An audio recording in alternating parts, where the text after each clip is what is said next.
تو ہم وہ ترتیب انشاءاللہ مرزا جی سے سنیں گے، اور اگر وہ ترتیب بتاتے ہوئے مرزا جی صحیح ہوں گے ہم صحیح بات کو قبول کریں گے، اور اگر وہ ترتیب بتاتے ہوئے روایتی اعتبار سے مرزا جی کی گھٹی میں جو بات ڈلی ہوئی ہے، یعنی فریب، دھوکے بازی، تقیہ اور چونا لگانا، اور جو بھی دھوکے بازی کے لیے جس قسم کا بھی لفظ استعمال ہوتا ہو، وہ سارے کے سارے الفاظ مرزا جی کے ساتھ گویا انسٹال ہو کر آئے ہیں وہ ساری صفات نا. تو اگر مرزا جی نے وہی حرکت وہاں کی تو انشاءاللہ ہم مرزا جی کی خبر بھی لیں گے اللہ کی دی ہوئی توفیق سے. اس کے بعد آگے جو نا علی الحسن نقوی نے سوال کیا کہ سیدنا عثمان غنی رضی اللہ تعالیٰ کی جو شہادت ہوئی ہے تو اس کے متعلق ایک مفتی اسحاق صاحب ہوتے تھے فیصل آباد والے، وہ بھی اور شیعہ حضرات بھی اکثر و بیشتر یہی بات کرتے ہیں. وہ کہتے ہیں جی اس میں اہل سنت یہ بات کر دیتے ہیں جی مرتدین تھے یہ تھے، جبکہ وہ کہتے ہیں وہ صحابہ تھے. تو اس پہ تھوڑی سی روشنی ڈالیں کہ یہ ایکسٹریم باتیں ہیں دونوں. اچھا ایک ایسی سمجھنے کی بات ہے، اگر غور سے دیکھا جائے نا، غور سے دیکھا جائے، علی الحسن نقوی یہ سوال پہلے بھی کر چکا ہے. اگر غور سے دیکھا جائے تو فرق صرف اتنا ہے کہ وہاں اس سوال کے اندر یہ بات ہوئی تھی کہ انڈیا کے کفایت اللہ سنابلی صاحب نے اپنی کتاب میں یہ سیدنا عثمان کے زمانے کی یہ شہادت کا واقعہ اور آگے کے جتنے معاملات ہیں اس فتنے میں اس نے جو بنیادی کردار بیان کیا وہ عبداللہ بن سبا کا بیان کیا. تو آپ دیکھیں کہ اگر یہ علی الحسن نقوی چاہتا تو یہ جو ہے وہاں پر ہی یہ بات کہہ کے، اور وہاں مرزا نے بڑی لمبی چوڑی کھینچتان کی ادھر ادھر کی بہت لایا، وہ میں نے پورا اللہ کی دی ہوئی توفیق صاحب بھائیوں کے سامنے اس کا جواب بیان کیا. تو یہ وہاں بات اصولی طور پہ تھی. لیکن مسئلہ اصل میں آپ کو ایک بات بتاتا ہوں، نفسیات کے اندر جو نا ایک بات کہی جاتی ہے کہ ایک جھوٹ کو 100 مرتبہ کہا جائے یا ایک جھوٹ کو 100 آدمی مل کر بولنا شروع ہو جائے تو اس پہ یقین آنے لگتا ہے. آپ ایک دھوکے، ایک فراڈ کو، ایک جھوٹ کو بار بار بیان کر رہے ہوں گے نا، سننے والا اس کو ایسا لگنے لگے گا یہی حقیقت ہے. مرزا کے ساتھ بیٹھے ہوئے جتنے لوگ ہیں اور آئے دن جو مرزا صحابہ مخالف باتیں کرتا رہتا ہے، اس میں اصل عنصر یہ ہے کہ آج نہیں کل نہیں پرسوں میری اس دھوکے بازی کے نتیجے میں آخر کار ایک خلقت صحابت سے بدزن ہوگی. تو دیکھیں یہاں بھی بالکل یہ بات. اب دیکھو مرزا جی اپنے مخصوص انداز میں کہتے ہیں یہ جی بالکل پنڈورا باکس کھل جائے گا، اور ہم ہمیشہ اس موقع پر کہا کرتے ہیں کہ مرزا جی یہ پنڈورا باکس ہے نا، کبھی ہمارے سامنے بیٹھ کر کھولے، ہم اسی کے اندر آپ کو پیک کر کے آپ کے گھر کے پتے پر بھیج دیں گے، بے فکر رہیں. یہ جی بالکل پنڈورا باکس کھل جائے گا. مولانا اسحاق صاحب کے حوالے سے میں ایک بات عرض کر دوں کہ میں نے غدیر خم کی حدیث پہ مسئلہ 156 ریکارڈ کرایا ہے. اس پہ کئی لوگوں نے کمنٹس کیے جی آپ نے پوری دنیا میں اہل حدیث علماء کو چیلنج کیا ہے کہ کسی نے ویڈیو میں کبھی غدیر خم بیان نہیں کیا ہے. تو مولانا اسحاق صاحب کرتے رہے ہیں. تب بھائی اسحاق صاحب کو تو اہل حدیث نے مردود کر کے نکال دیا تھا. بات آگے لے آنے سے پہلے آپ کو کہوں گا، دیکھیں آپ کے آگے میرے خیال میں سانپ رینگنا شروع ہو گئے.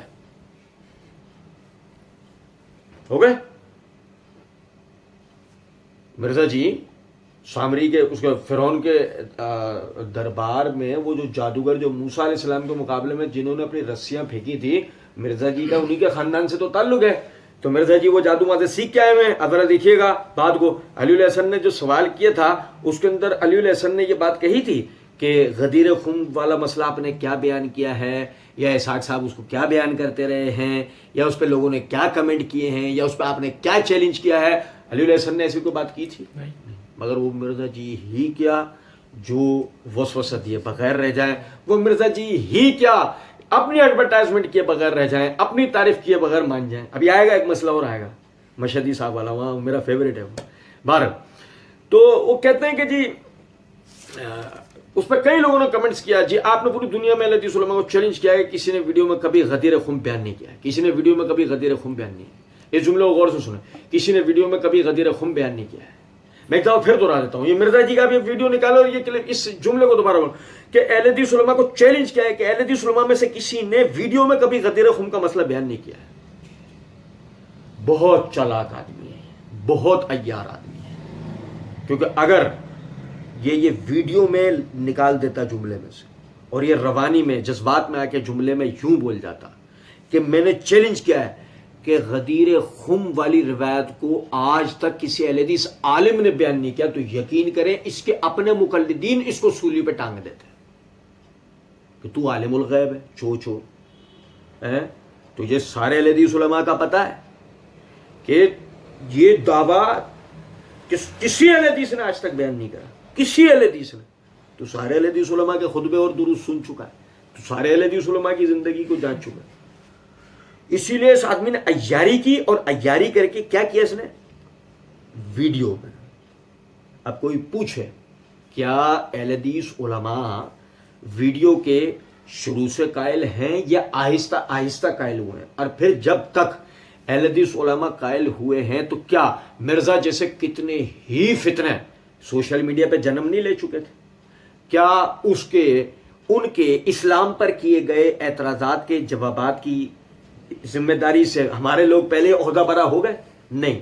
تو آپ سمجھیں اس جیسے مکار اور عیار آدمی کا عام وہ پبلک جس کے لیے مرزا اپنی ویڈیو میں بول چکا ہے للو پنجو عوام, وہ کہ جو بیچارے کمزور مسلمان جنہیں ٹوٹا پھوٹا دین پہنچا, تو مرزا ان جیسے کمزور اور للو پنجو عوام کو مزید گمراہ کرنے کے لیے اس طرح کے جملے کس دیتا ہے. اور کوئی سننے والے میں ایک آدمی ایسا نہیں جو پوچھے تو نے سارے اہل حدیث علماء کو سن لو, بڑی تو نے سارے اہل حدیث علماء کی تصنیفات پڑھی ہیں, بڑی بات. اور سنیں تو بھائی اسحاق صاحب کو تو اہل حدیث نے مردود کر کے نکال دیا. نہیں, اسحاق صاحب نے بیان کیا. بہت سے لوگ اس کو کمنٹ کرتے رہے کہ جی وہ اسحاق صاحب کو جو نا آپ کہتے ہیں اہل حدیث چیلنج, اہل حدیث نے کبھی یہ مسئلہ بیان نہیں کیا, اسحاق صاحب نے بیان کیا. آگے کہتا او بھائی اسحاق صاحب کو تو اہل حدیث نے مردود کر کے نکال دیا تھا اپنے فہم کے مطابق. نہیں, آپ دیکھیں ذرا بات کو. ابھی اس سے کسی نے پوچھا تھا کہ مرزا اسحاق صاحب کا کیا ہے, کیا نکال دیا تھا, کیا معاملہ؟ نہیں, کچھ بھی ہے پوچھا تھا نہیں. نمبر 1. نمبر 2, وہ خود بدعتی تھا. اسحاق بدعتی اہل حدیث کیسے ہو سکتا ہے؟ کوئی بھی بدعتی وہ اہل حدیث کیسے ہو سکتا ہے؟ اہل حدیث کا اپنا ایک منہج ہے, کوئی بدعتی اس کے اندر فٹ ہی نہیں ہو سکتا. اہل حدیث کا اپنا ایک منہج ہے, کوئی بدعتی اس میں فٹ ہو سکتا نہیں. اور سنو ذرا بات کو, مرزا جی نے کہا نا, سنو ذرا بات کو, یہ دیکھو دوبارہ سے رسیاں پھینکی ہیں, دوبارہ سے دیکھنا ذرا بات کو. تو بھائی اسحاق صاحب کو تو اہل حدیث نے مردود کر کے نکال دیا تھا اپنے فہم کے مطابق ہے. مرزا جی بھول گئے بیچارے. کیا مرزا اصل میں جھوٹے ہیں نا, دھوکے باز ہیں. دھوکے باز کو اپنے حافظے کی پرواہ نہیں ہوتی. میں نے تھوڑی دیر پہلے کیا کہا ہے وہ بولتے چلے آتا ہے. مرزا جی نے اپنی اسی ویڈیو کے اندر کہا ہے اہل حدیث کی عوام جو ہے نا وہ کتاب و سنت پہ چلتی ہے. مزید تھوڑا سا آگے عرض کیا ہے وہ حق کی آواز کی پشت پہ کھڑے ہو جاتے ہیں. اہل حدیث کی عوام کتاب و سنت پہ چلتی ہے اور حق کی آواز کی پشت پہ کھڑے ہو جاتے ہیں. تو اسحاق کو اگر انہوں نے مردود کر کے نکال دیا تو اس کا مطلب اسحاق حق پر نہیں تھا, یہ مولوی اسحاق حق پر نہیں تھا. اور حق پہ ہونے والے یعنی حق کی پشت پہ کھڑے ہونے والے اہل حدیثوں نے جو کہ خود کتاب و سنت پہ چلنے والے ہیں اس کو باہر نکال دیا, جو کہ اسحاق اس کو آن ہی نہیں کرتے ہیں, جیسے تجھے نہیں کرتے ہیں, مرزا کو بھی تو نہیں کرتے نا, ہم آن نہیں کرتے, ہم لعنت بھیجتے ہیں. ٹھیک ہے, سنو ذرا بات. اور مزے کی بات یہ ہے کیا آن کریں, بھول جاتا ہے بیچارہ غریب. مرزا بول دیتا, مرزا کی پبلک بھی بہری ہے, اندھی, اس کو پرواہ ہی نہیں. آپ تو مرزا نے کہا ہے پیچھے ہی کیا ہے, آپ تو آٹے میں نمک بھی نہیں تھے. اہل حدیثوں کو مخاطب کر کے کہا ہے آپ تو آٹے میں نمک بھی نہیں تھے. یہ تو کوئی بریلوی سے کنورٹ ہوا, کوئی شیعہ سے کنورٹ ہوا, کوئی دیوبندی سے کنورٹ ہوا اور اہل حدیث کے منہج پر آئے. اس محبت میں کتاب و سنت پہ چلتے ہیں. تو اہل حدیث اون کرے نہ کرے, اہل حدیث اون کرے یا نہ کرے, آٹے میں نمک ہے نا, تمہیں ٹینشن لینی ہی نہیں چاہیے آٹے میں نمک کی. تمہیں کیا ٹینشن, سمجھ رہا, تم بھی بس دودھ میں پڑی ایک مکھی ہو, ہم تو پھر آٹے میں نمک ہیں.